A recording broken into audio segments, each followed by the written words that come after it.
As melodias se esvaziam do meu ser e as cores que brilham parecem desaparecer. Eu olho para a cruz, eu olho para a cruz.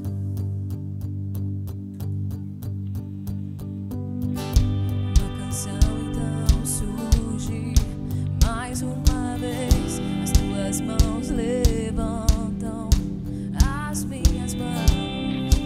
Eu olho para a cruz, eu olho para a cruz.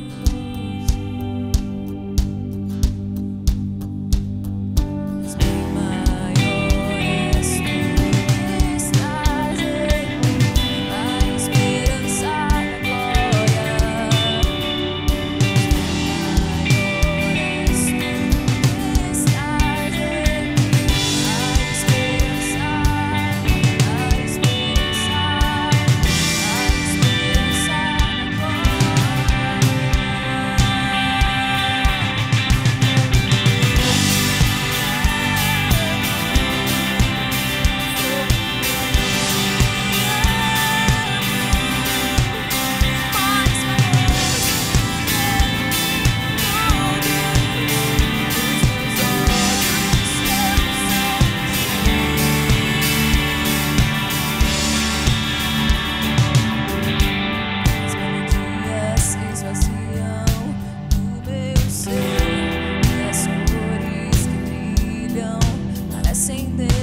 leva-nos mais profundo.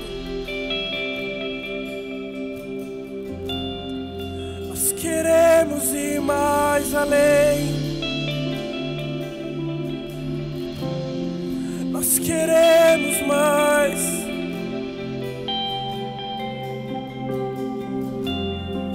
Por isso vem com tua glória. Vem com tua glória sobre nós.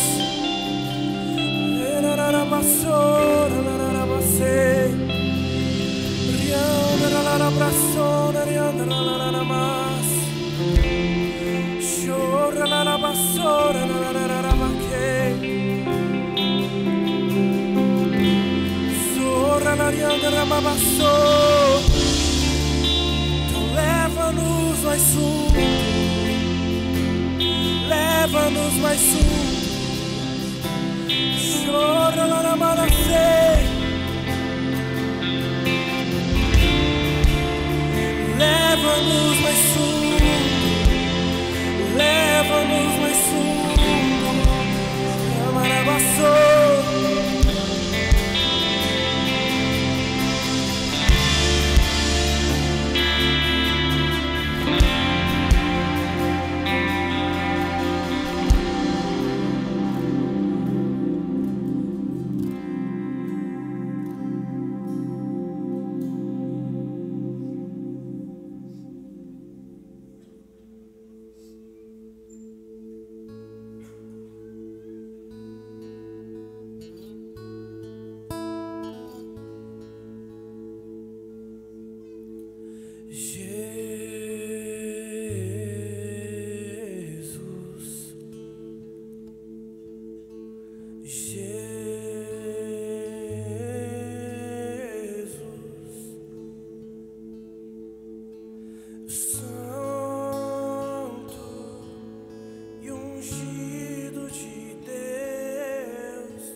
Espírito é água que refrigera a minha alma.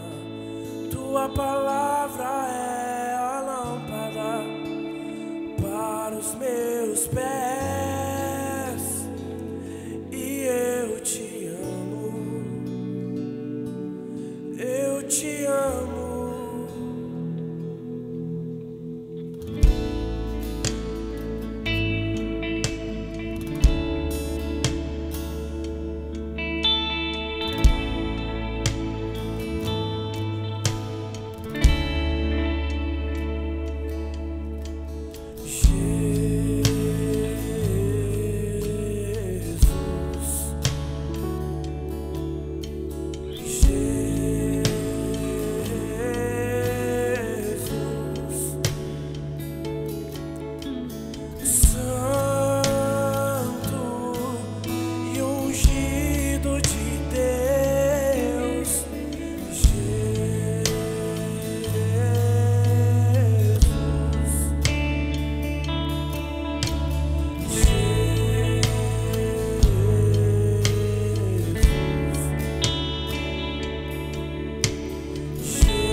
para os meus pés.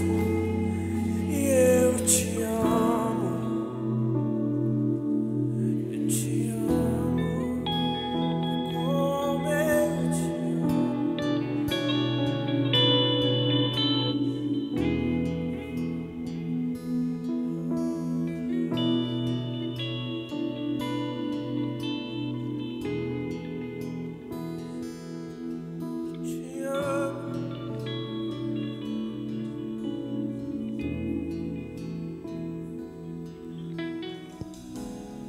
Vieste a mim sobre os montes, sobre as montanhas. Correste pra mim, pois és meu amor, meu lindo Senhor. Vieste a mim sobre os montes, sobre as montanhas. Correste pra mim, pois és meu amado, tens meu coração. Então dança comigo, amado da minha alma, o cântico dos cânticos.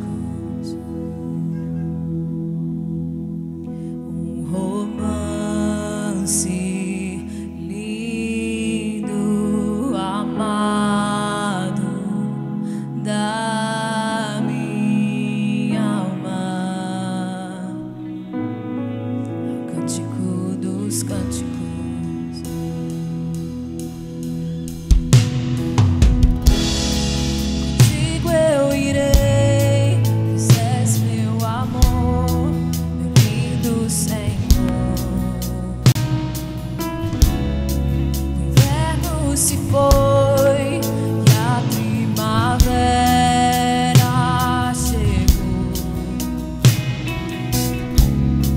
Contigo eu irei, pois és meu amor, meu lindo Senhor. O inverno se foi e a primavera chegou.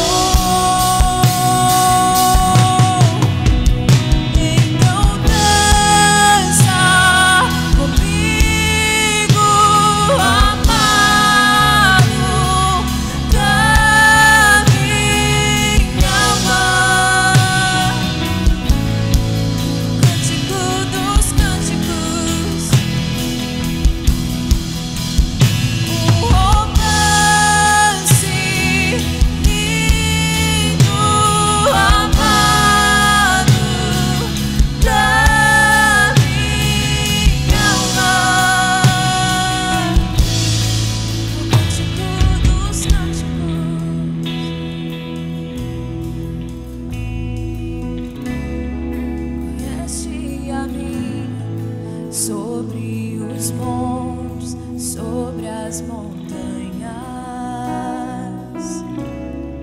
correste pra mim, pois és meu amado, tens meu coração.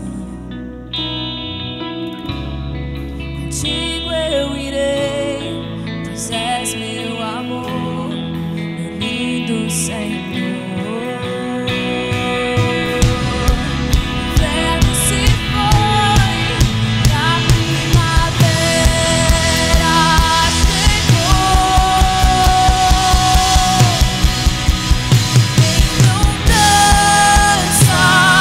Comigo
canção e seguirei o caminho do teu coração.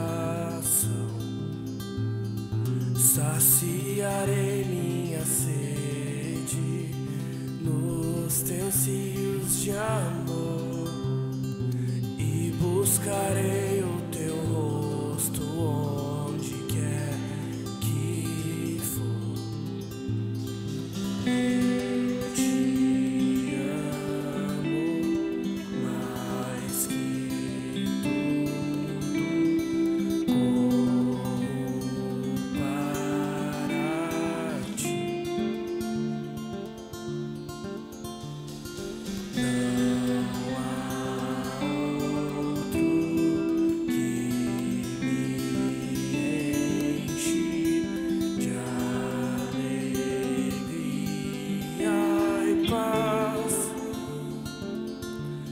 Eu quero te amar como nunca amei alguém. O meu coração é teu, o meu coração é teu. Eu quero me perder nos teus olhos de amor. O meu coração é teu, o meu coração é teu.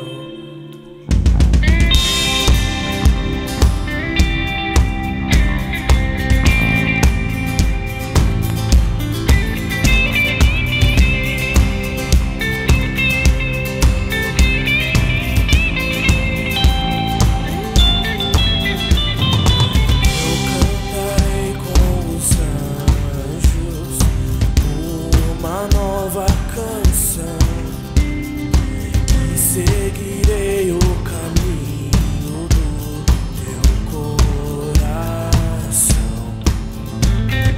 Saciarei minha sede nos teus rios de amor e buscarei o teu rosto onde quer que for.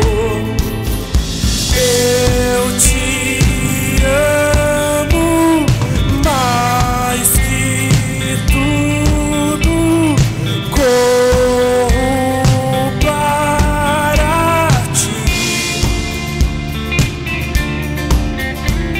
e não há outro que me enche de alegria e paz. Eu quero te amar como nunca amei alguém.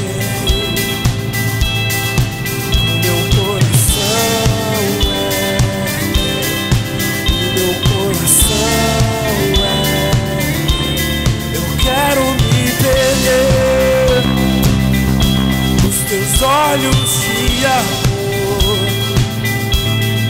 O meu coração é teu, o meu coração é teu, Jesus.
coração é teu, o meu coração é teu, Jesus.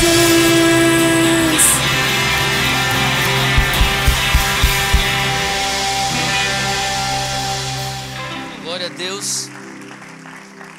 Você pode se assentar. Eu quero só falar um pouquinho sobre. Eles me pediram para falar sobre essa cartilha aqui, 40 dias em Sião.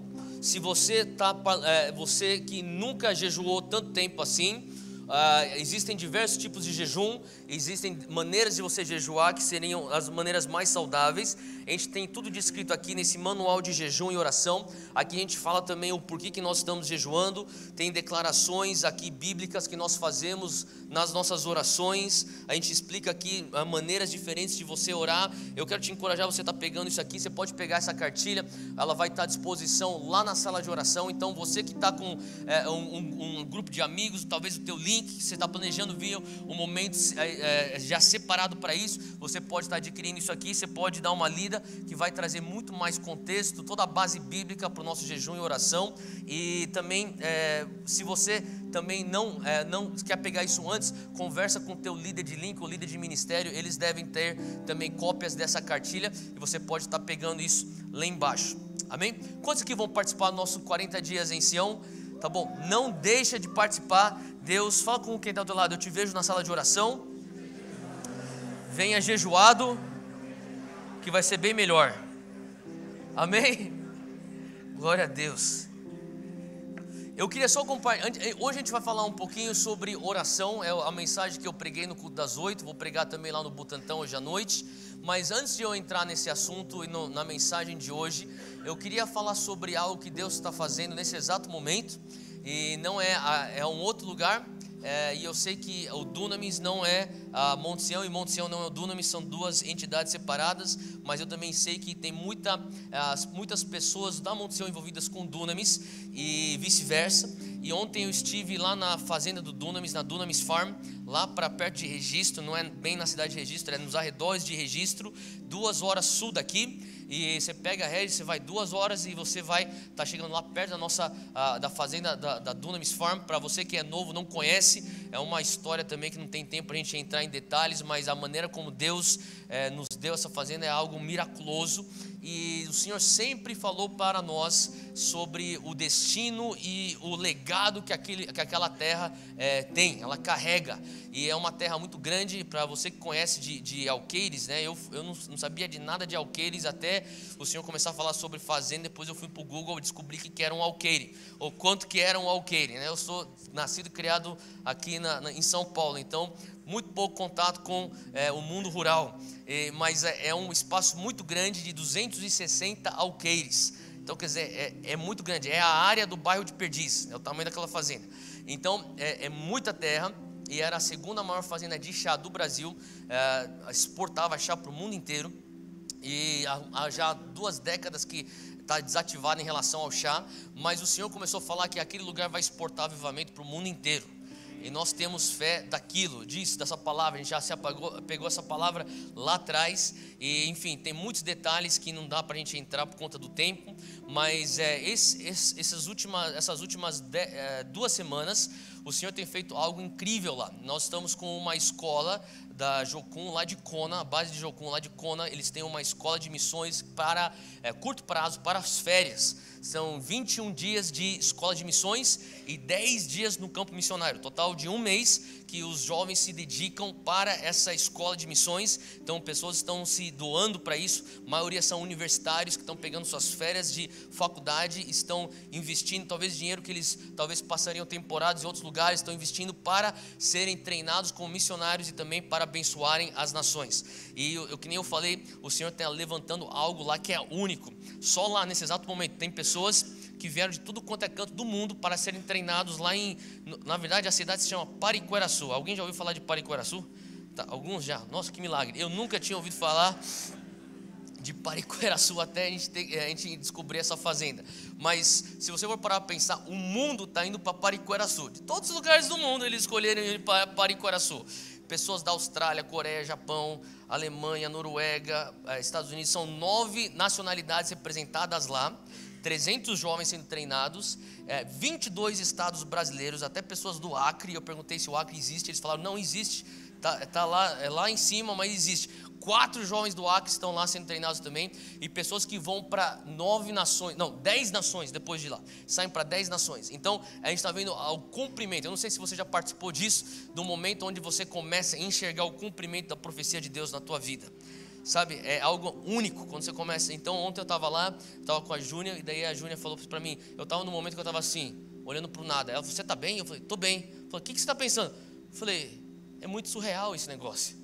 E eu não sei se já participou do momento onde Deus está diante dos teus olhos, cumprindo as promessas e as palavras dele. Mas é algo, às vezes parece que você está dentro de um filme, mas você não está. Você está na terra, mas não está. E eu falei, cara, isso aqui é muito surreal. Porque uma coisa é você orar e gerar algo no Espírito. A outra coisa é você vivenciar palpavelmente aquilo que você gerou no Espírito. E por que eu estou compartilhando isso? Porque há exatamente 3 anos atrás, quando nós tivemos a nossa última sala de oração de 40 dias em Sião, muito daquilo que está acontecendo lá foi gerado nessa sala de oração. Eu lembro que a gente pegava os jovens que tinham algum envolvimento com Dunamis, a gente falava assim, ó, vamos entrar na sala de oração e vamos gerar esse negócio. A gente chamava a existência. Eu lembro de momentos onde eu e outros jovens líderes aqui, a gente tinha lá, né, não sei se vai ter nessa sala de oração, mas tinha um mapa mundi pregado na parede, vocês lembram disso? E a gente punha a mão em cima naquela mapa mundi, e a gente falava assim, a gente chama as nações para virem aqui. Por que o Brasil tem que ir para os outros lugares sendo treinado? Por que eles não podem vir para o Brasil? Se eles falam que a gente é a terra do avivamento, por que eles não podem vir para cá? Então vem para cá para ser treinado e levar o fogo do avivamento para todas as nações. E a gente começou a chamar isso. Então ontem eu estava conversando com um jovem da Austrália, ele falou assim, cara, como que eu faço para ver essa questão de visto, o Dunamis dá visto para eu poder ficar aqui de voluntário? Eu falei, cara, eu nunca pensei nisso. Daí o Senhor falou comigo, não adianta você chamar as nações se você não faz tua lição de casa também, né? Então, a gente está vendo o cumprimento das palavras do Senhor. Então, por que eu compartilho isso? Porque eu creio que algo que vai ser gerado naquela sala de oração vai ser concretizado na tua vida. Nós estamos vivendo hoje, eu tenho certeza e convicção, muita coisa que nós estamos vivendo hoje como Monte Sião. Eu como pessoa também, eu vejo na minha família, eu sei que você pode ver isso também na tua família, vejo isso também no Dunamis, coisas que nós estamos andando hoje, eu lembro anos atrás quando eu orei por isso, e era como se o Espírito Santo falando para mim, você gerou no Espírito aquilo lá, você lembra aquela reunião de oração, você gerou no Espírito isso que você está vivendo hoje no físico. Então eu quero te encorajar, você está entrando na sala de oração e gera no Espírito aquilo que Deus tem para nós e aquilo que é o propósito de Deus para nós. E eu vou falar um pouco sobre isso hoje. Hoje eu quero falar sobre oração. Semana passada nós falamos sobre intercessão. Hoje eu vou falar um pouquinho mais sobre oração. E eu estou falando isso justamente para nos preparar para os 40 dias em Sião, que vai culminar na conferência que nós temos. Eu creio que uma das perguntas que todo cristão já fez e constantemente ele tem que encarar essa pergunta é orar ou não orar. Então o título da mensagem hoje é orar ou não orar. Eu preguei essa mensagem a última vez em 2014, bem na época que nós estávamos no nosso jejum, e eu vou repetir isso aqui. Eu imagino que a maioria das pessoas que estão aqui não estavam lá em 2014, estavam aqui em 2014, então é uma coisa talvez nova para alguns, e os que estavam, eu acho que faz tanto tempo que a gente não lembra. Então anota o que eu vou falar hoje. Hoje eu quero falar sobre oração. O título é orar ou não orar, e ao contrário do que tipicamente eu normalmente faço, eu não vou ter uma lista de 3 pontos. Hoje, na verdade, eu tenho 2 listas. E para ser, só para contrariar, uma lista tem 2 pontos e a outra tem 4. Então, nenhuma tem 3.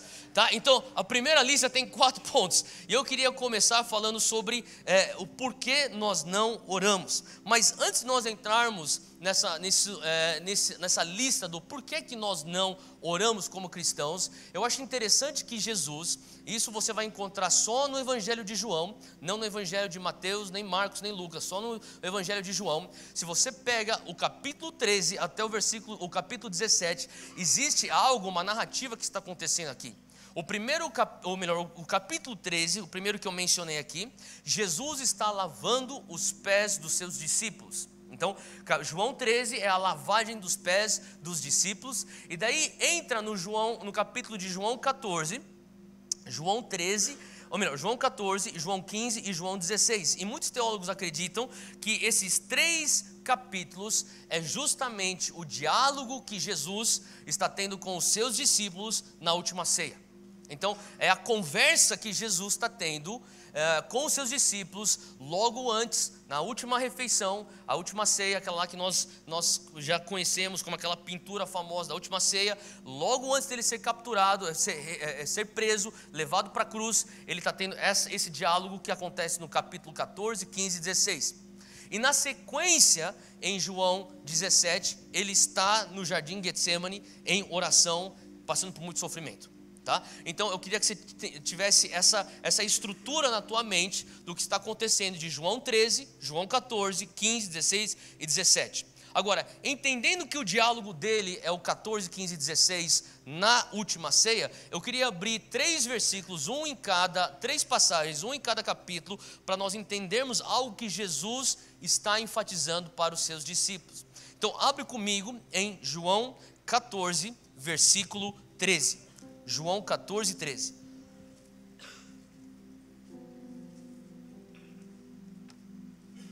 Jesus diz em João 14, versículo 13: e tudo quanto pedirdes em meu nome, fala comigo, em meu nome. Se você tiver a Bíblia em papel e você consegue sublinhar com caneta, sublinha isso, em meu nome. Eu acho que também alguém falou para mim: Theo, você fala sempre para quem tem Bíblia em papel, só que você não sabia que no telefone dá para você sublinhar também, grifar. Então grifa aí no teu celular também, em meu nome.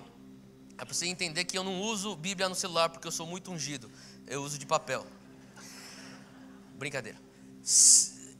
E tudo quanto pedires em meu nome. Você não se sente mais espiritual lendo com Bíblia de papel?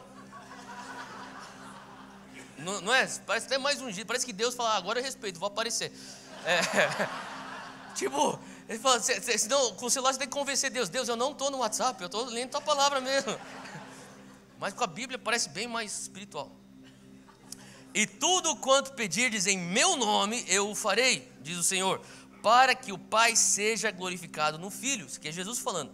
Versículo 14: se pedirdes alguma coisa em meu nome, de novo aí, sublinha isso aí, em meu nome, eu o farei. Então, aqui, em João 14, esses 2 versículos, 2 vezes Jesus está falando: se você pedir em meu nome, eu farei. Peça em meu nome ao Pai e eu farei. É o que Jesus está frisando aqui em João 14. Agora, próximo capítulo, João 15, versículo 16. Olha só o que ele fala. Jesus diz: não me escolhestes vós a mim, mas eu vos escolhi a vós e vos nomeei, para que vades e deis fruto, e o vosso fruto permaneça, a fim de que tudo quanto, fala comigo, em meu nome, pedirdes ao Pai, Ele vos conceda. Mais uma vez aqui Jesus está falando assim, peça ao Pai em meu nome. O Pai vai te conceder se você pedir em meu nome.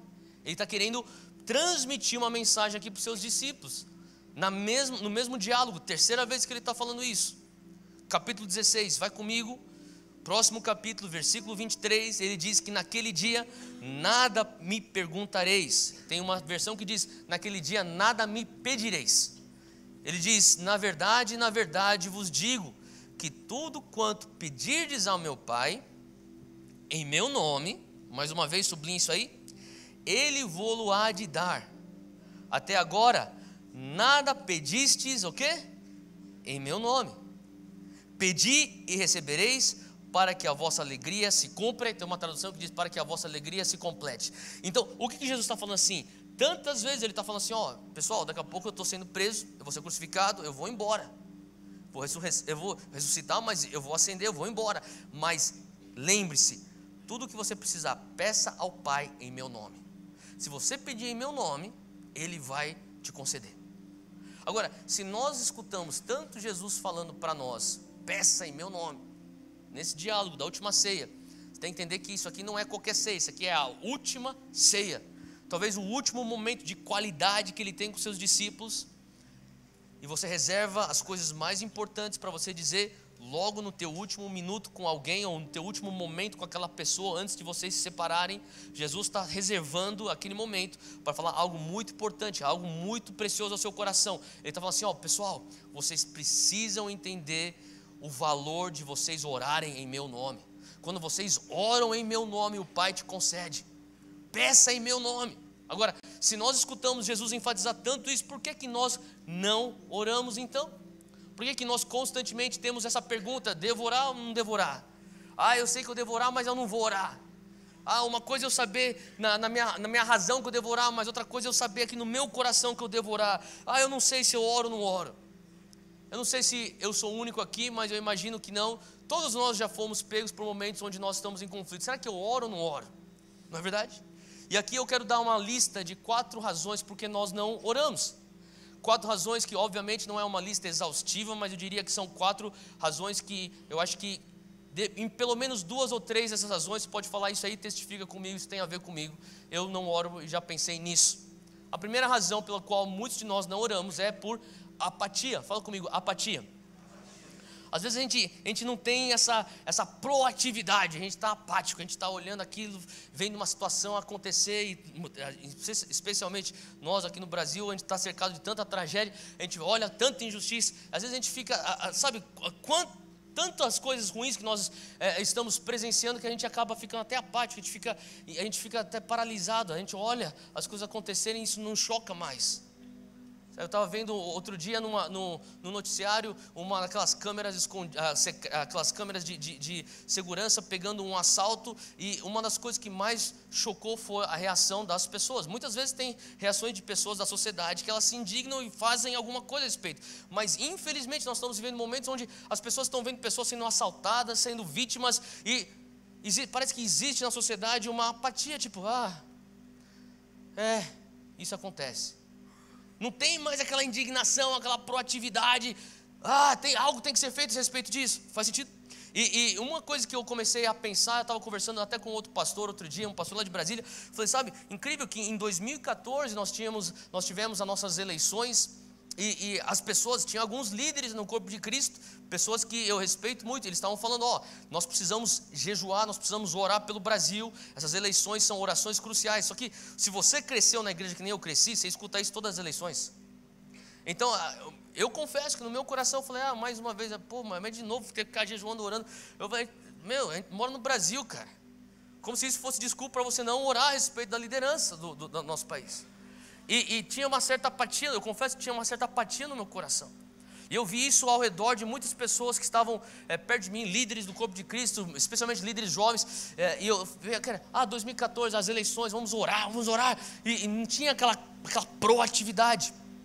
Alguns anos depois, tem então o que nós temos hoje, a Operação Lava Jato. E tudo começa a vir à tona. E daí, de repente, o dólar começa a subir. A economia começa a ser afetada, e daí a gente começa a sentir no nosso bolso. E daqui a gente fala, vamos orar. Faz sentido? Então, infelizmente, muitas vezes, o que nos tira da apatia é quando nós sentimos o contato e a consequência de uma injustiça. Quando a gente começa a sentir aquilo, agora me afetou. Todo brasileiro sabe, essa corrupção está prejudicando o país inteiro. Todo brasileiro sabe, é isso aí o que atrasa o nosso país. Agora, quando que a gente começou a realmente fazer alguma coisa a respeito disso? Quando afeta o nosso bolso. Aí aquilo lá dá um gatilho, a gente sai da nossa apatia. Temos que orar. E de repente eles me põem nesses grupos de WhatsApp, de vários grupos de pastores. Temos que mobilizar, um dia de oração disso, um dia de oração daquilo. Eu pensei, porque tocou no nosso bolso. Faz sentido? Então por que muitas pessoas não estão orando? Por conta de apatia. Infelizmente a gente pensa, esse problema do outro, isso aí é um problema que não está me afetando, então vamos orar, a gente ora, amém, vamos orar. Quantas vezes a gente já falou assim, vamos estar em oração, né? Só que você nunca ora. Você já fez isso, não é verdade? Então é uma apatia. Número 2, a segunda razão porque muitos de nós não oramos é por falta de fé. Fala comigo, incredulidade. Sabe, eu fico pensando, eu confesso que eu já pensei nisso. Deus, será que eu estou orando? Às vezes eu estou orando, eu estou tendo uns diálogos comigo mesmo e com Deus. Você conseguiu fazer isso? Você está orando, blá, blá, blá, blá, só que você está pensando em uma outra coisa? E eu estou pensando, cara, eu estou orando porque eu fui ensinado na escola dominical que eu devo orar. Mas eu nem sei se o que eu estou orando está fazendo alguma coisa. Você já pensou isso? Eu estou orando porque eu sei que eu devo orar, porque o pastor falou que eu tenho que orar, minha mãe me ensinou que eu tenho que orar, o meu irmão, o cara é super espiritual, ele sempre está orando, então eu vou orar. Mas será que isso aqui está fazendo alguma coisa? Será que eu estou só fazendo blá blá blá e não está fazendo nada? Quem já pensou nisso? Seja sincero, todo mundo já pensou isso, tá? Incredulidade, falta de fé. Sabe, se você realmente acreditasse que a oração fizesse a diferença, que a oração pode realmente mover montanhas, que nem a palavra diz, quanto que você passaria de tempo orando a respeito da tua família? Não é verdade? Quanto que você passaria de tempo orando a respeito dos teus negócios ou do teu trabalho? Quanto que você passaria de tempo orando a respeito do teu casamento? Ou daquele teu filho que tem um problema que você está vendo, observando, talvez nem sabe como que eu posso ajudá-lo? Sabe, eu comecei a imaginar, sabe, uma das provas que eu realmente tenho fé, que Deus pode fazer algo que eu humanamente não posso, é quando você, logo no primeiro momento que você se depara com uma adversidade. Muitas vezes, quando nós nos deparamos, nós falamos, tem fé em Deus, eu tenho fé em Deus, eu confio em Deus. Só que quando você se depara com uma adversidade, com um muro, com um obstáculo, com um ataque, muitas vezes, são raras as vezes, que a nossa primeira... Eu digo raro, só que eu sei que isso está mudando, graças a Deus. Raras as vezes que a nossa primeira reação é vamos orar. Faz sentido? E muitas vezes a nossa reação é o que eu posso fazer? O que humanamente está no meu alcance de fazer? Sabe, eu lembro que uma vez quando eu tinha acabado não, a gente nem tinha casado, eu e Júnior, nós ainda nem tínhamos casados. Nós estávamos noivos, nós estamos quase casando. E o Conselho da Monte Sião, eles já tinham, vocês, quem gostou do vídeo sobre a história da Monte Sião semana passada? Deu para ver muita coisa engraçada lá, né? Tipo corte de cabelo, roupa diferente. Mas enfim, o ponto é que o Senhor foi fiel e bondoso conosco há 40 anos. E a gente conta numa parte daquele vídeo sobre a transição de quando eu assumi como pastor sênior aqui. E uma das coisas que aconteceram foram uma conversa que o Conselho da Monte Sião teve comigo, quando eles fizeram o convite. Eles falaram, tem alguns pré-requisitos. E alguns pré-requisitos você tem que estar casado, eu já estava para casar com a Júnia. E eles falaram assim, o outro, a gente quer que você tome 1 ano de sabáticos, descanso, para você zerar tudo, para você entrar nisso focado. E quando a gente começou a conversar e orar a respeito disso, a gente entendeu que a Júnia estava sentindo, ela queria fazer a escola de ministério, e ela ia para Bethel, e eu também falei, então eu vou lá, e a gente decidiu que a gente passaria então esse 1 ano sabático lá, por conta dos pastores que a gente conhecia lá, que dariam apoio para nós. E nesse processo todo, a gente tinha que pegar visto. Então ela, como estudante, a gente analisou a situação. A melhor situação seria ela pegar visto de estudante, e eu iria como homem casado com ela, como um visto de dependente no visto dela. Então a gente tinha essa estratégia traçada, e para a gente não era uma coisa muito nova, porque a gente já estava acostumado, eu já tinha morado lá 11 anos, então para mim eu já tinha passado por diversas categorias de vistos, e tudo certinho. Falei, não vai ter nenhum problema, isso aqui é tranquilo. Falei para ele, vamos lá para o consulado, já marquei o horário, vai ser tranquilo. E eu chegando até, sabe quando você já entra no clima do já ganhou? Sabe o que eu estou falando? E você cai justo no guichê errado. Quem já teve isso? Sabe? Que a mulher acordou e falou, hoje eu vou negar tudo que tiver na minha frente. Mas dá negado. Ela negou o visto. Eu falei, não, você não está entendendo o que você está falando. Ela falou, não, está negado. Eu falei, não, olha, puxa minha ficha aí. Você vai ver, eu fiz tudo certinho, 11 anos que eu morei no teu país, não quebrei nenhum, está tudo certinho aí. Não, está negado. Não, olha, minha esposa aqui, cara, olha, ela também tem um histórico aí, impecável, está negado. Eu tentava, ela, está negado, e fechou a janelinha, pum. Eu fiquei louco da vida. Falei, quem que vocês pensam que vocês são? Daí na hora eu saí, eu falei, a Júlia ficou louca, tipo, o que está acontecendo? Eu falei, vamos embora, vamos sair daqui, a gente vai conversar lá fora. Saí, fomos lá fora do consulado, e daí na hora o sangue começou a ferver. E o que eu comecei a pensar? Quem que eu conheço aí dentro para pegar aquela mulher de jeito? Júlia, quem que você conhece também? Vamos juntar aqui, eu já puxei meu celular, quem que tem aqui? Eu conheço alguém que conhece alguém que conhece alguém. Tem que ter alguém. Essa é a reação carnal. Quando a gente se depara por uma adversidade, muitas vezes a gente está olhando o que está no meu alcance humano para eu resolver a situação da maneira como eu quero resolver a situação. Eu lembro que naquela mesma noite a gente foi jantar lá na casa dos pais dela, e os pais delas falando assim, se for da vontade de Deus, vai ser. E eu falei, é da vontade de Deus. E a gente orou, a gente voltou e foi. Mas a coisa mais importante, eu sinto, é que, sabe, quando você começa a crescer na tua maturidade espiritual, a tua primeira reação é: Deus, o que está acontecendo aqui? Deus, eu estou voltando. A gente canta, a gente ora, todas as minhas fontes estão em Ti. Quanto mais abençoado você está de recursos aqui na terra, mais difícil é você poder falar com todo o teu coração: todas as minhas fontes estão em Ti. O teu teste de fidelidade não vem na tua escassez. O teu teste de fidelidade a Deus vem na tua abundância. A gente sempre fala, quando você está no fundo do poço, a única direção que você tem para olhar é para cima. Agora, e o que acontece quando você está na cobertura e naquele arranha-céu onde você tem tudo a teu dispor? Será que você continua olhando para cima? Ou você continua olhando tudo para baixo e falando assim: isso aqui está ao meu dispor, está ao meu dispor, está ao meu dispor? Faz sentido? Então o teste da nossa espiritualidade é: por que nós não oramos? Será que nós realmente acreditamos que Deus pode fazer coisas que nossos contatos, os nossos recursos, o nosso dinheiro, o nosso diploma, as nossas portas aqui na terra não podem fazer? Porque se nós acreditamos nisso de verdade, sabe, o teste, antigamente a gente falava, eu lembro quando eu era criança, a professora de escola dominical falava assim: em vez de você ficar assistindo televisão, passa tempo fazendo a lição da escola dominical, né? Hoje em dia a pergunta é: será que você acredita que 10 minutos de oração fazem mais para o teu destino e para o teu propósito do que 10 minutos da internet? Então, a segunda razão: incredulidade, falta de fé. Terceira razão porque nós não oramos: porque a palavra já nos diz que a carne é fraca. Marcos 14, 38, o espírito está pronto, mas a carne é fraca. Olha só o que Paulo fala lá em Gálatas. Eu queria que você abrisse comigo lá em Gálatas 5.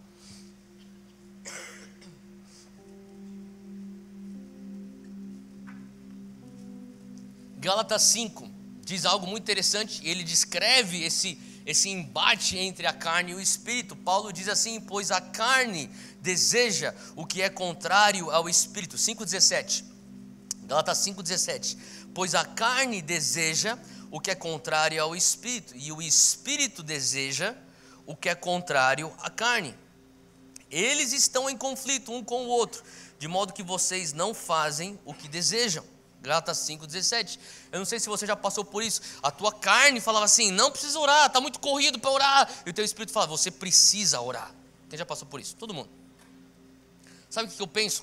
Às vezes eu passo por esses embates, eu fico pensando: você que malha na academia, você sabe o que é isso? Não vou, hoje não vou. Mas você está falando assim: não, mas eu preciso malhar. Faz sentido o que eu estou falando? Não tem nenhum momento que você se forçou para ir para a academia que depois que você fez todo o teu treino, você pensou: deveria ter ficado na cama mesmo. Não é verdade? Você sempre sai da academia pensando: cara, eu sou demais. Caraca, agora eu estou até mais forte. O teu autoestima sobe. Eu falo, até uma banalidade a gente até comparar a academia com oração, mas é mais ou menos o mesmo mecanismo. Você sabe o que você tem que fazer, mas a tua carne fala: não precisa fazer. E quando você vence, o teu espírito vence. Sabe, eu lembro quando eu era pequeno, minha mãe falava assim: ó, pensa assim num cachorrinho branco e um cachorrinho preto. Um é o espírito, outro é carne. Se você vai alimentando um, sempre, um dia quando eles brigarem, quem que ganha? O que está sendo alimentado. A mesma coisa. Sabe, então, toda vez que o teu espírito consegue sobrepujar a tua carne, o teu espírito fortalece, a tua carne enfraquece. Então, toda vez que tua carne está fraca, é mais difícil você orar. Toda vez que você está orando, é mais forte o teu espírito, mais fácil você orar. Então, terceiro ponto: a carne está fraca. Então, por isso que é difícil nós orarmos. E por final, um coração ofendido. Essa é uma razão que eu vejo muitos que não oram mais. Porque alguns já falaram para mim: então, mas eu tive uma situação lá em casa que eu orei. Era uma coisa que eu precisava tanto de Deus. Eu tinha tanta certeza que Deus ia responder. E eu orei tanto, eu jejuei tanto. E daí chegou na hora H, Deus não me respondeu. Cara, para que eu vou orar? Quem já escutou alguém falar isso? Sabe, e muitas coisas acontecem que a gente não entende, mas só que uma das coisas que eu começo a entender é: você tem nessa situação a oportunidade de você falar: Deus, eu confio na tua soberania, eu confio no teu caráter. Eu posso não entender tudo que está acontecendo nesse mundo que é caído, esse mundo que é falido, mas eu sei que o Senhor nunca muda, o Senhor é bom, todo o tempo é bom, e eu vou proteger meu coração de ofensa. e pessoas que protegem seu coração de ofensa. Eu vou falar uma coisa para você: pessoas que não conseguem perdoar, ou pessoas que seguram rancor, não têm uma boa vida de oração.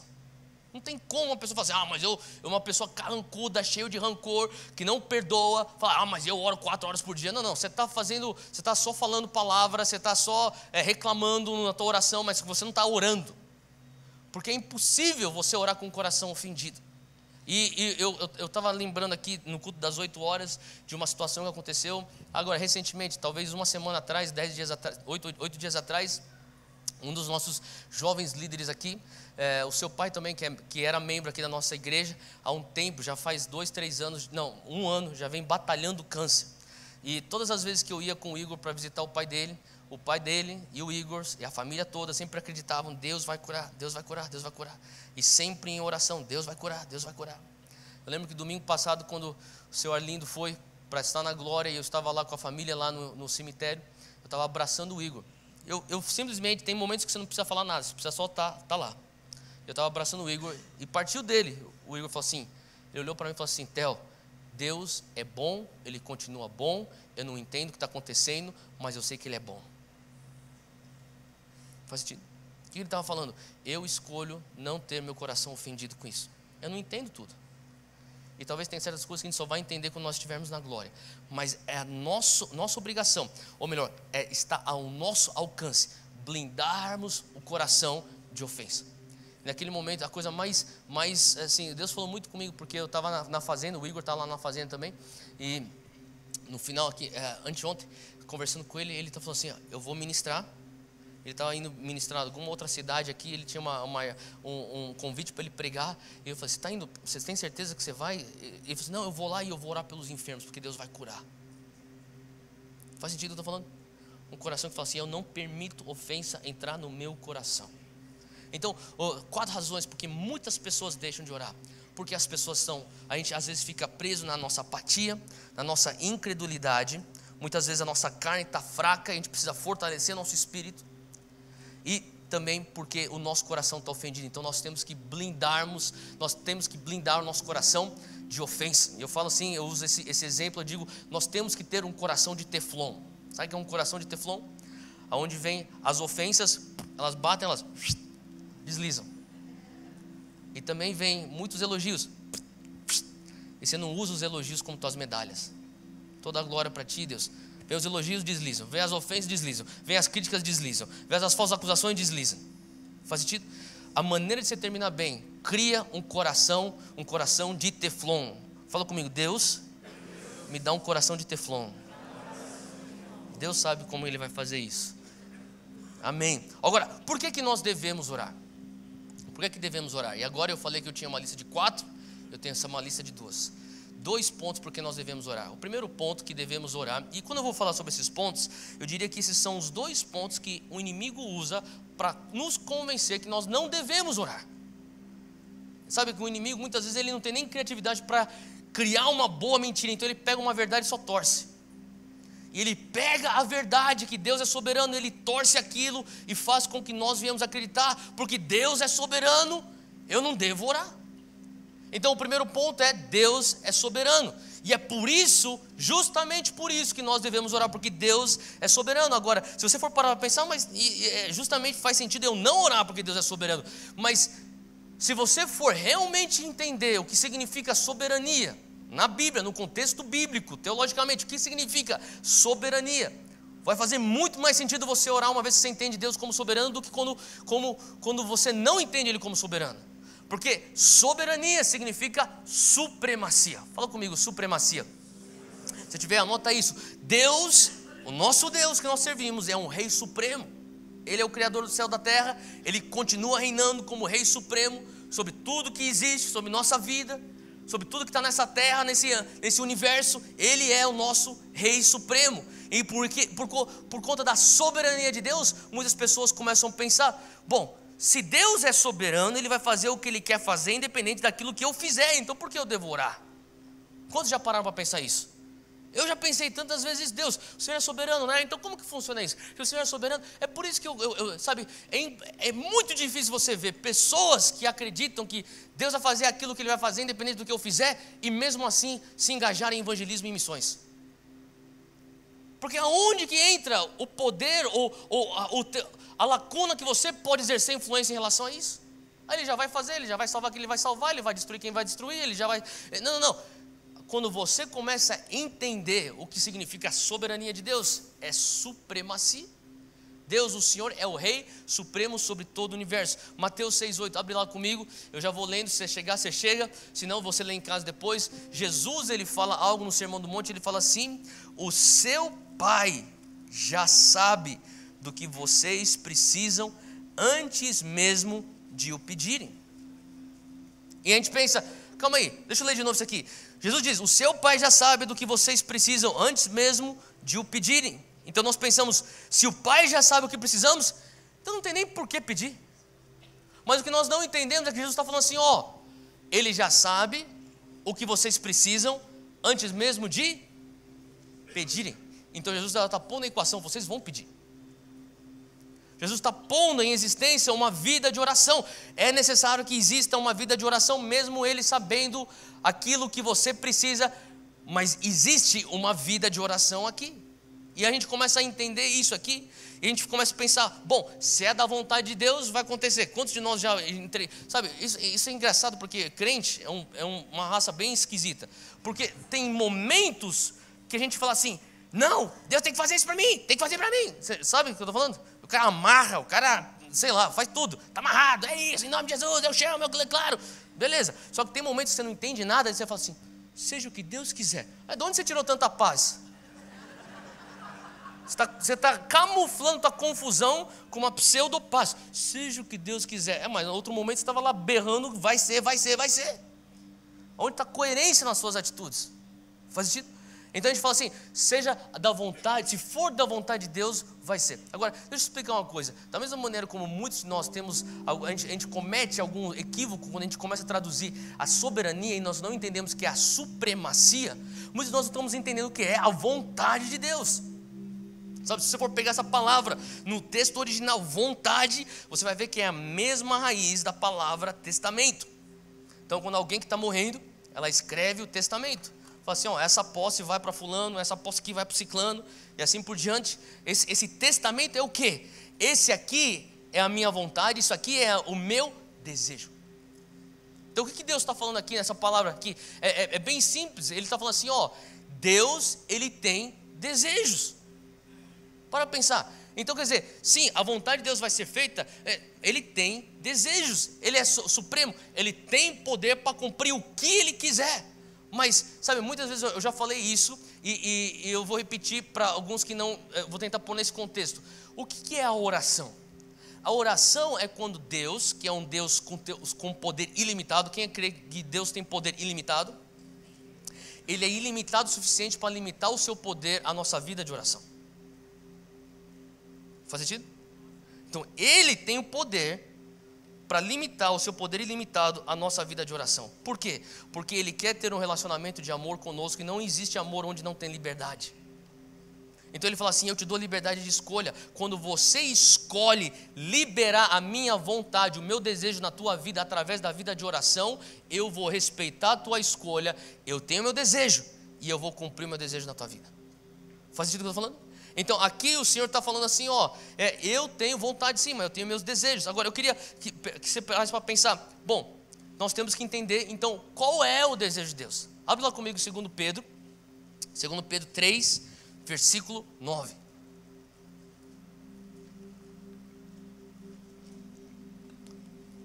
Segundo Pedro 3, 9 diz algo muito interessante. Ele diz assim, o Senhor não retarda a sua promessa, ainda que alguns a tenham por tardia, mas é longânimo para convosco, não, o quê? Querendo. Agora, quantos entendem aqui que o que alguém quer é o desejo daquela pessoa, sim? Tá? Então, qual que é o desejo de Deus? É o que Ele quer. Olha só o que Ele não quer, o que Ele não deseja, e obviamente o que Ele deseja. não querendo, não desejando que alguns se percam, senão que todos venham a arrepender. O que ele está falando? É do desejo de Deus, é da vontade de Deus, é o querer de Deus que todos sejam salvos. Faz sentido? Agora pergunta: todos serão salvos? Não. Então Deus não é soberano. Como que Deus pode ser soberano se Ele quer que todos sejam salvos e Ele não consegue fazer todos serem salvos? Talvez porque Ele limitou o seu poder ilimitado à nossa vida de oração e às nossas próprias escolhas aqui na terra. Talvez seja pelo fato que nós somos feitos na imagem e na semelhança de Deus. Então nós também temos desejos. Quem concorda comigo que você tem desejo? Deus te fez com desejos. Deus te fez com corpo, alma e espírito. E na tua alma você tem uma mente, na tua alma você tem desejos e na tua alma você tem emoções. Então Deus está falando assim, ó, eu tenho meus desejos, mas eu honro os teus desejos porque eu te fiz na minha imagem e na minha semelhança. Então eu quero que todos sejam salvos, mas nem todos serão salvos porque nem todo homem quer ser salvo. Faz sentido? Então Deus honra o livre-arbítrio, Ele vai honrar o poder de escolha de cada ser humano. Então só para botar aqui em ordem no nosso raciocínio, Deus, Ele é soberano, Ele é supremo, Ele exerce o seu desejo. Porém Ele, fala comigo, porém Ele nos criou a sua imagem. E nós também temos um desejo. E tem seres humanos que não desejam serem salvos. Eles desejam não aceitarem Jesus como único Senhor e Salvador. Então, isso não muda o desejo de Deus. Qual que seria o desejo de Deus? Eu mencionei aqui Jeremias 29:11. Deus mesmo fala, pois eu bem sei os pensamentos que eu tenho sobre você. Ele está falando, eu sei muito bem o que eu quero para a tua vida. Eu tenho pensamentos de paz, de te dar um futuro, de prosperidade e de esperança. Esse é o desejo do Pai para conosco. Mas Deus fala, mas você tem que desejar o meu desejo para a tua vida. Faz sentido? E como que nós desejamos o desejo de Deus para a nossa vida? Através da oração. Deus, eu desejo a tua vontade na minha vida. Seja feita a tua vontade. Seja feito o teu desejo. Assim como o Senhor deseja aí no céu. Pai, eu quero aquilo que o Senhor quer para mim aí no céu. Eu quero que o Senhor manifeste aqui na terra, na minha vida. Eu quero a tua paz, eu quero a tua esperança, eu quero o teu futuro. Faz sentido? Como que você faz isso? Com uma atitude de, o que será? Será? Não. É entender que tu és supremo. O Senhor pode fazer com que aquilo que o Senhor deseja no céu, de acordo com a legalidade que eu te dou, seja implementado aqui na minha terra. Faz sentido? Então aqui é importante nós entendermos isso, porque justamente o romper que você tanto precisa não virá sem oração. Eu sei que sou um pouco agressivo, estou falando, mas é para talvez chacoalhar um pouco a gente como igreja. Sabe, a gente começa a orar várias coisas, a gente deseja muitas coisas, mas sabe como que vai acontecer? Quando você ora. Quando você fala assim, Deus, quem aqui deseja um bom casamento para você? Tá. Quem aqui deseja uma boa família? Tá. Quem deseja prosperidade em todas as áreas da tua vida? Tá. Quem deseja mais intimidade por Deus? Quem deseja conhecer mais a Deus? Você tem que orar a respeito disso. Fala, Deus, eu desejo isso. Nessa área do meu casamento, o meu desejo vai de acordo com o teu desejo. Qual que é o desejo de Deus para o teu casamento? Um casamento de paz, de futuro, de esperança. Deus, então eu peço que o Senhor venha estabelecer o teu reino no meu casamento. Pai, vem, invada o meu casamento, eu preciso do Senhor no meu casamento. Faz sentido? Não adianta você falar assim, meu casamento está incrível, eu vou fazer aconselhamento matrimonial, eu vou fazer aconselhamento pastoral. Você está orando a respeito do teu casamento? Faz sentido? Quando você fala assim, sim, eu estou orando, você está reconhecendo, Deus, eu tenho fé no poder da oração, eu reconheço que os meus desejos podem se alinhar com os teus desejos. É do desejo do Pai, porém nós temos que fazer com que o nosso desejo venha mover o desejo do Pai.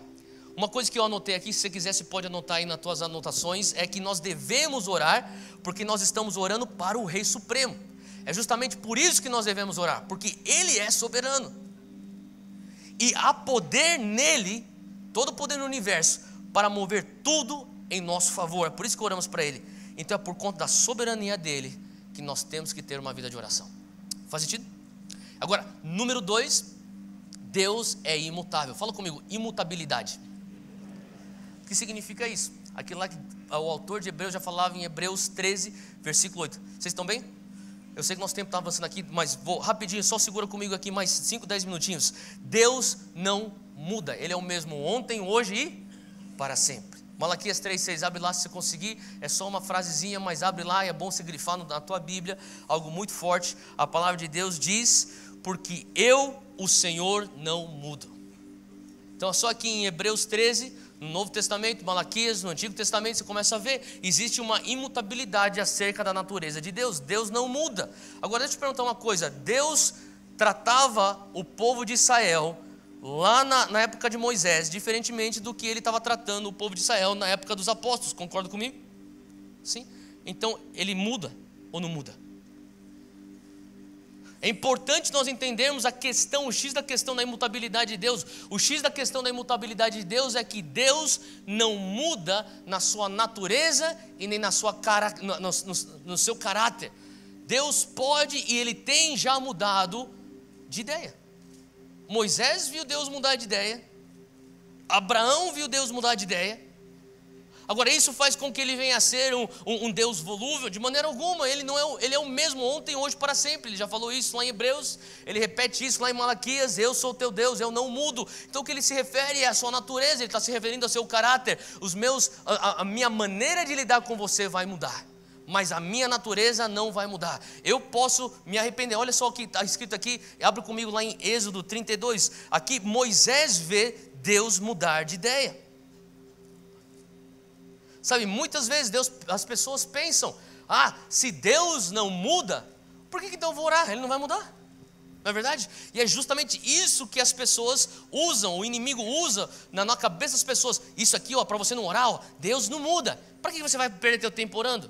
Deus é soberano, Ele vai fazer o que Ele vai fazer de qualquer jeito. Para que vai perder teu tempo orando?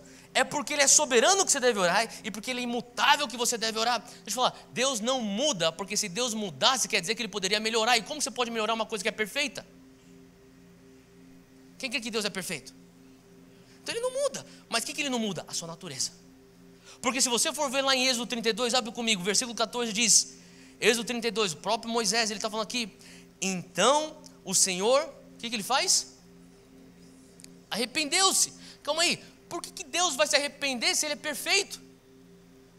A gente pergunta, como assim? O que é arrependimento? Você pergunta para qualquer criança que vai para a escola dominical, o que é arrependimento? Provavelmente a criança vai responder, arrependimento é você se afastar do pecado. Pelo menos é o que eu respondia quando eu era criança. E isso é a resposta certa, mas na verdade é errada. Para a criança a gente fala, muito bem, mas se você for ver teologicamente está errado. Porque arrependimento, olha só, vamos ler esse texto aqui, Êxodo 32, a gente estava lendo. Então o Senhor se arrependeu do mal que dissera que havia de fazer ao seu povo. Então o que Ele está falando? Eu vou fazer algo, mas eu me arrependi. Quer dizer o quê? Eu vou mudar minha natureza? Não. Ele continua com a sua natureza imutável, mas Ele mudou de ideia. O que é arrependimento? Metanoia. A gente falou muito sobre isso em Romanos 12:2 na nossa série Metamorfose Ambulante. Se for ver, meta é a transformação, noia, mente. Então, ele está falando aqui, eu mudei a maneira de eu pensar. Eu lembro como, sabe, se for parar para pensar, o que as pessoas falam, você vai se afastar do pecado, você está em arrependimento. O arrependimento genuíno, ele se afastou do pecado. Na verdade, metanoia, o arrependimento genuíno é você mudar de ideia, você mudar de opinião, você mudar de mentalidade. A tua mentalidade mudada, transformada, faz com que você tenha uma atitude diferente. Eu lembro de um casal que inclusive está aqui, é da nossa igreja, mas antes eles não se converteram na nossa igreja, mas ele estava me contando a história de como eles se converteram. Ele falou assim para mim, até um dia eu entrei numa igreja evangélica, eu nunca tive nenhum contato com o cristianismo. Eu entrei numa igreja evangélica e eu comecei a sentir tanta paz. Eu comecei a ir para aquele lugar, ficava só sentado no banco de trás. Eu tinha um preconceito contra o evangélico. Falava, eu não quero me envolver com o evangélico. Só que eu vou ficar naquele lugar, porque o único lugar que minha mente tem um pouco de paz, é uma tormenta constante, é dentro daquela igreja. Daí eu peguei e falei para minha namorada que morava comigo, eu falei, vamos para aquela igreja lá. Ela, você tá maluco, a gente vai virar evangélico? Não. Vamos ficar só sentado, a gente não vai virar evangélico. Ficar só sentado, você vai ver que vai sentir uma paz. E ela vinha, os dois, eles sentavam no banco de trás, ficavam lá sentados. 4 meses, todo domingo ia e sentava no último banco da igreja, para sentir paz. Um certo dia veio um pregador que não era nem era o pastor, era o convidado. Ele falou, explicou a mensagem da salvação e falou: quem quer vir ter um novo nascimento, vem aqui para frente. Os dois falaram: é isso que a gente quer. Eles foram para frente, fizeram oração. A palavra de Deus fala, deixa claro que quando você confessa Jesus Cristo como Senhor, você toma posse da graça de Cristo mediante a fé, e a confissão, existe uma regeneração que acontece no teu espírito. O que quer dizer isso? O teu espírito é um outro espírito. Você tinha um espírito de morte, você tinha um espírito de pecado, agora você tem um espírito de vida e você é justificado. Então, alguma coisa aconteceu dentro deles, eles nem sabiam. Como que eles foram descobrir? Naquela semana, eles são um casal de namorado, morando junto, é o padrão do mundo isso. Naquela semana, um dia ele acordou, ele não conseguia dormir, ele foi para a cozinha, sentou na cozinha e ficou lá. Ela acordou, ela veio, sentou na mesa da cozinha. E aí, você está bem? Ele falou assim: tô, mas eu não tô, tem um negócio que tá. E daí eles, o que está sentindo? Ele não conseguia descrever. E de repente os dois olharam um para o outro e falaram assim: nós precisamos casar, isso está errado. Foram falar para o pastor: a gente precisa casar. Ninguém falou nada para eles. Vocês estão em pecado, precisa casar. E também não seria errado se alguém falasse isso para eles. Mas o que eu estou querendo dizer é que houve uma metanoia que os levou a uma ação digna daquele arrependimento. Faz sentido? Então, o arrependimento em si não quer dizer eu vou me afastar do pecado. O arrependimento te leva a ter uma ação que te afasta do pecado ou te vai em direção a Deus.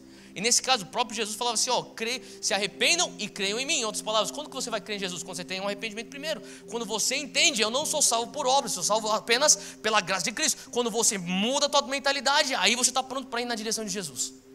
Faz sentido? Então o que Deus está falando aqui em Êxodo 32 é que o Senhor mudou a sua mente. Então o Senhor arrependeu-se do mal que dissera que havia de fazer ao povo.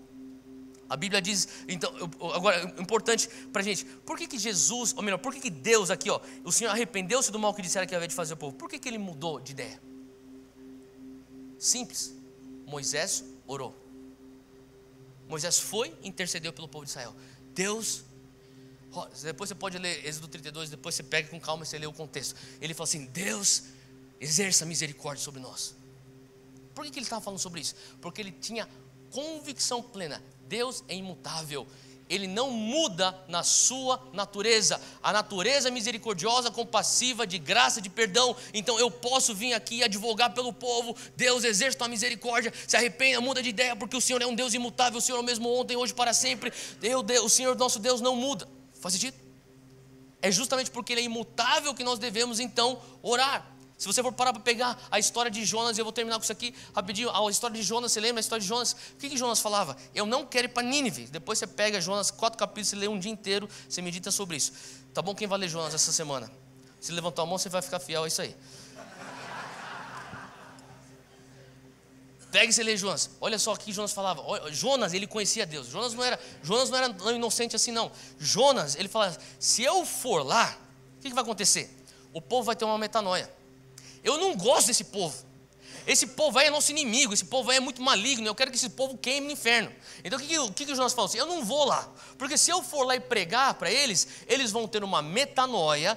O desejo deles vão ser transformados para se alinhar com o desejo do Pai. Eu sei que meu Deus é imutável na sua natureza. Ele é bondoso, compassivo. Ele vai exercer perdão e o pessoal vai ter perdão e não vai ter a destruição que eles merecem. Então eu não vou pregar lá.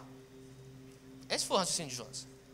Agora, se for parar para pensar, Jonas estava correto no seu raciocínio. E o que acontece? Quando Jonas ele se depara com essa situação, e depois ele vê que o que ele não queria aconteceu, eles se arrependeram e Deus exerceu a graça sobre ele, ele queria morrer. Como qualquer profeta que não tem a maneira como ele pensa que tem que ir, ele quer morrer. E aqui Jonas, ele chega numa situação, sabe, a gente tem aqui o curso no Kairos, Profetas e Profetas. Quem já fez esse curso? Tem uma frase que a minha mãe ensina que eu queria que você anotasse sobre profecia. Todas as palavras de Deus estão submissas ao Deus da palavra. Então Deus pode até trazer uma profecia, só que aquela palavra está submissa ao Deus da palavra. Em outras palavras, se o Deus da palavra, ele enxerga uma mudança, uma metanoia, ele altera aquela profecia. Faz sentido? Então todas as profecias são condicionais. E é por causa desse fator que elas são condicionais que você deveria orar mais. Porque se existe uma profecia sobre destruição do Brasil, porque o Brasil é muito corrupto, se você fala assim, Deus, a gente vai orar aqui, a gente vai se pôr na brecha, a gente vai clamar, Deus fala assim, nossa, o teu desejo pelo meu desejo faz com que eu altere até a palavra proferida, porque eu sou o Deus da palavra e a palavra está submissa a mim. Faz sentido? Então aqui, você consegue enxergar isso em Ezequiel. Abre lá comigo Ezequiel, eu vou terminar com isso. Ezequiel 22, versículo 30. Olha só o que Deus está falando sobre, justamente, mais uma vez, uma palavra, uma profecia de juízo, de punição. Ele fala assim, Ezequiel 22, versículo 30, ele diz, eu procurei entre eles um homem. Fala comigo, um homem. Se puder sublinhar isso aqui, um homem. Deus está falando assim, ó, eu procurei entre eles, entre o povo, um homem que erguesse o muro e se pusesse na brecha diante de mim em favor dessa terra. Olha só o que ele está falando assim, ó, toda essa terra aí eu estou procurando só um homem. Será que eu consigo ter só um homem para se pôr diante de mim como intercessor, na brecha por todo esse povo? Só um homem que eu estou procurando. Ele fala assim, ó, para que eu não destruísse, mas eu não encontrei nenhum homem. Versículo 31. Por isso eu derramarei a minha ira sobre eles e eu os consumirei com o meu grande furor. Sofrerão as consequências de tudo o que fizeram. Em outras palavras, ele está falando assim, ó, para toda ação existe uma reação, para toda ação existe uma consequência. Eles fizeram ações que requerem a consequência de destruição.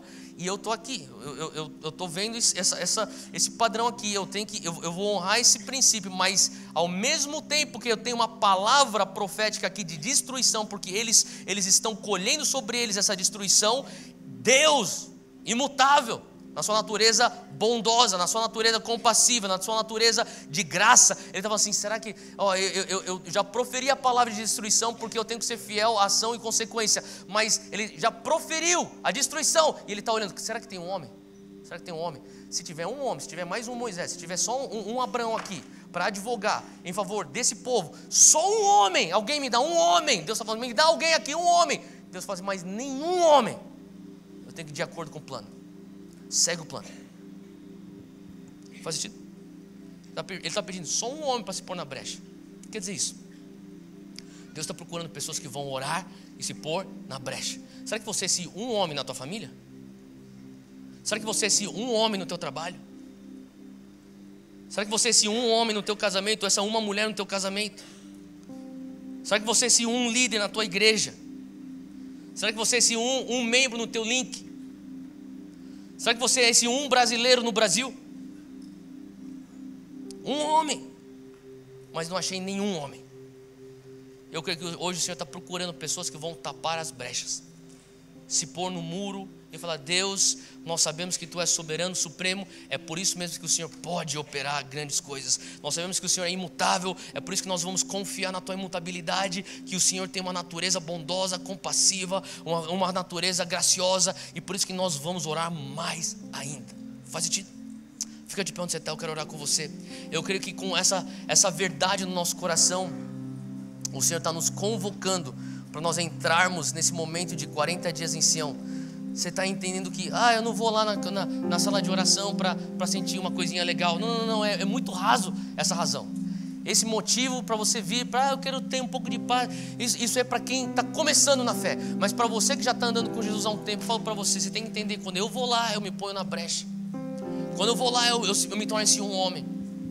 Quando eu vou lá, eu posso realmente exercer aquilo que Moisés exerceu, aquilo que Abraão exerceu, intercessores, pessoas que vão falar, Deus, eu continuo orando, dizendo, o meu desejo é que o teu desejo venha a ser feito aqui, por isso que eu não paro de orar. Seja feita a tua vontade, seja feita a tua vontade, na minha família, no meu casamento, seja feita a tua vontade, no meu país, seja feita a tua vontade, na minha cidade, na Monte Sião, seja feita a tua vontade. Faz sentido? Feche os seus olhos onde você está agora. Começa você a se oferecer ao Senhor. Fala assim, Deus, eis-me aqui. Eu quero ser esse um homem, essa uma mulher. Eu quero, Deus, ser essa pessoa que vai se pôr na brecha. Eu quero ser essa pessoa que vai se pôr, Pai, no muro, em intercessão. Pai, nós estamos aqui clamando, Pai. Temos fé, Senhor Deus, que o Senhor escuta as nossas orações e que a oração do justo pode muito em seus efeitos. Você já é justificado pela graça de Deus, você já pode chegar ao trono dele com ousadia, o véu já foi rasgado, você tem acesso ao Pai. Agora é momento de nós começarmos a exercer o nosso privilégio de orar. Pai, eis-nos aqui. Erga suas mãos onde você está e repita comigo: Senhor Deus, eis-me aqui. Eu me comprometo nesses próximos 40 dias a realmente me engajar em oração. Eu não quero permitir com que a apatia, a falta de fé, a minha carne ou até um coração ofendido venha me privar de eu me lançar para dentro de uma vida de oração. Pai, eu quero melhorar minha vida de oração, eu quero intensificar minha vida de oração, sabendo que Tu és um Deus supremo. O Senhor tem todo o poder e o Senhor quer cumprir seus desejos na minha vida, e eu quero que a Tua vontade venha a ser feita. Hoje, Deus, eu me apego na Tua imutabilidade. O Senhor não muda. O Senhor era bom antes, o Senhor continua bom, o Senhor sempre será bom. Eu me apego nisso agora, porque os Teus desejos para mim, para a minha família e para a minha nação é de paz, é de prosperidade, é de dar um futuro e me dar esperança. E isso nunca vai mudar.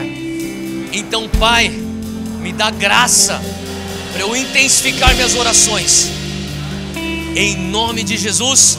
Amém, amém, amém.